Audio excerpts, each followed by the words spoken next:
Willie D Live. What's up, family?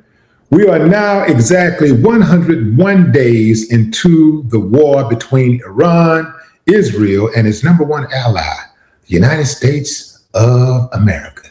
Yeah, fam, this war that began on February 28th seems to have no end in sight. Yeah, even when they call for a ceasefire, the countries continue to bomb on one another. So where are we now? We're in the stage of a peeing contest, right? Trump says he's calling the shots. He's calling the shots. But although he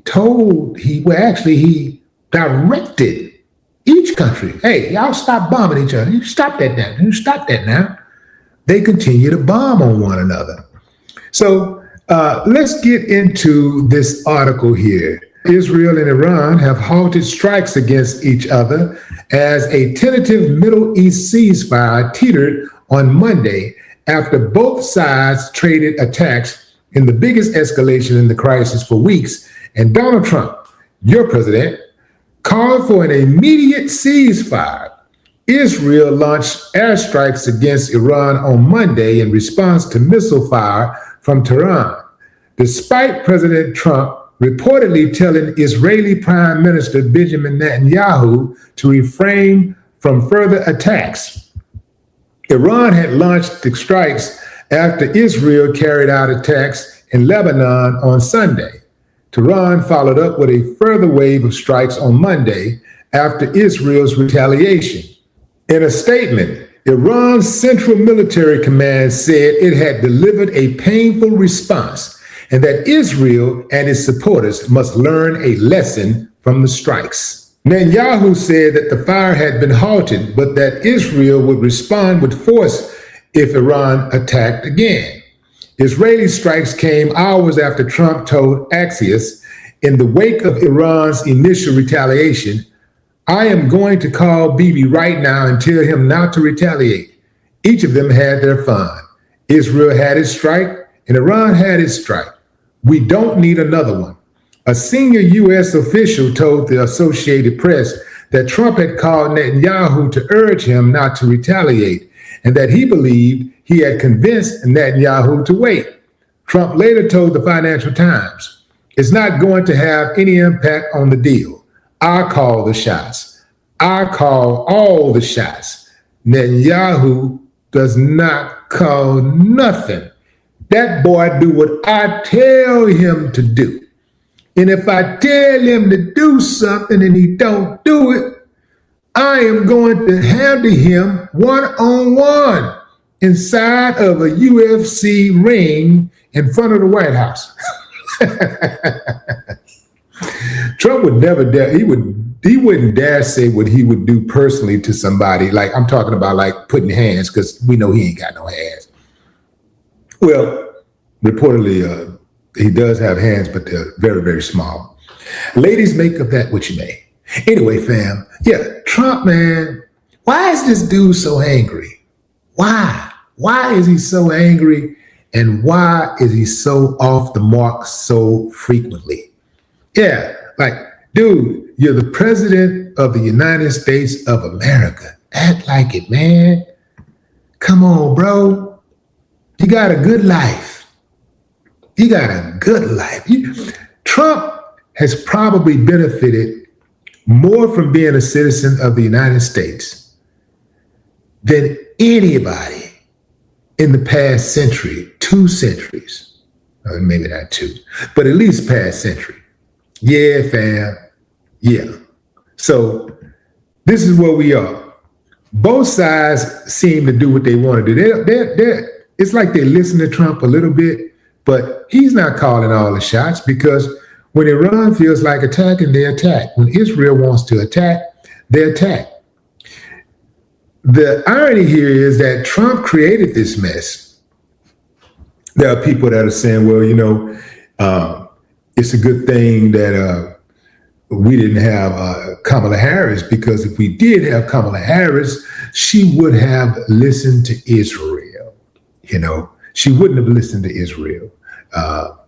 Gas prices would be $2.50 a gallon, and the strait would be open.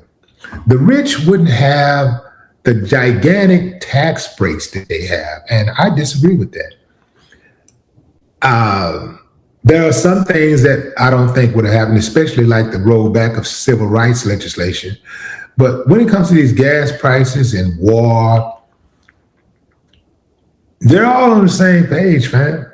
Like, it's a bigger, it's a bigger person, a bigger entity running the show. No one man in America has that kind of power where they can send the U.S. military to war. No one man has that type of power. Family, I don't know who these dudes are, but we know for a fact that I know for a fact that Trump is not unilaterally calling the shots. He's not unilaterally calling the shots. That's if the president had that type of power, John F. Kennedy would still be alive. Well, at least he wouldn't have been executed, right? If the president had that type of power, Ronald Reagan wouldn't have had an attempt on his life. Now, Trump attempts, all I believe are faked. I believe every single Trump attempt was fake. Every single Trump assassination attempt, a so-called assassination attempt, I think it all was staged, and it was staged to make Trump appear to be a Teflon Don, and also make it appear that his policies are so good for America that the evil, wicked, radical left wants him dead. Remember when Trump said that Obama would get us into a war with Iran because he doesn't know how to negotiate? In fact, he called Barack Obama a bad negotiator. And here Trump is trying to get the deal back in place that Barack had, and the best he can do is get close to the deal, because now that Iran has become the reluctant warrior and they have unleashed their wrath on the United States, Israel, and the United States and Israel's military, and in other regions of the world, Iran has more power today than it had on February 27th. They have way more power today. And they're not going to concede to all of Trump's demands, because they don't have to now, because now they have been fortified. Their military actually have been fortified. Their respect in the region has increased. In the world, their respect has increased. So, and that whole discussion about uranium and Iran having weapons of mass destruction, they're not going to be able to stop them from building that now. I think they had a good deal. They were looking to give horse into its mouth. They looked to give horse in the mouth and got their head bit off. Now Trump is just trying to end this war so he can move on and perhaps start another war. Yeah. Trump is not the boss. I'm telling you, your family, it seemed like it. He's just the figurehead and the mouthpiece. He's not the boss.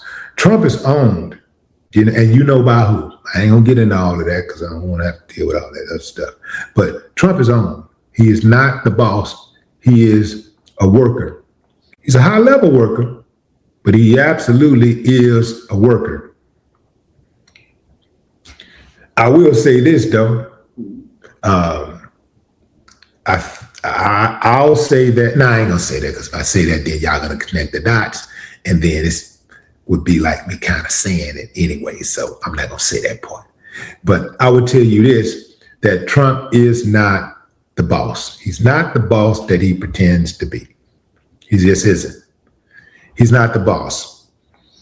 If he was the boss, he could wave that wand and bring those gas prices down when he feel like it. He could bring the price of groceries down. He could bring the cost of living down, but he's not doing any of that. Trump really don't care about you. It don't matter if you're white. I know some of you white people out there listening, y'all thinking, oh, Trump cares about me. You only think he cares about you because he hates black people and he's, and he's rolling back civil rights legislation. And you being the racist that you are, think that that's your biggest problem. You think that black people are your biggest problem. You don't even understand that it's people that look just like you are the reason that you're in the position you're in. And if you fear black people at all, it is because the people that look like you, it ain't even because of black people. When you look at black people actually, like every other ethnic group, harm each other at a much higher rate than they harm others. So what you scared of? Drop a comment. I'd love to hear your thoughts. No more talk.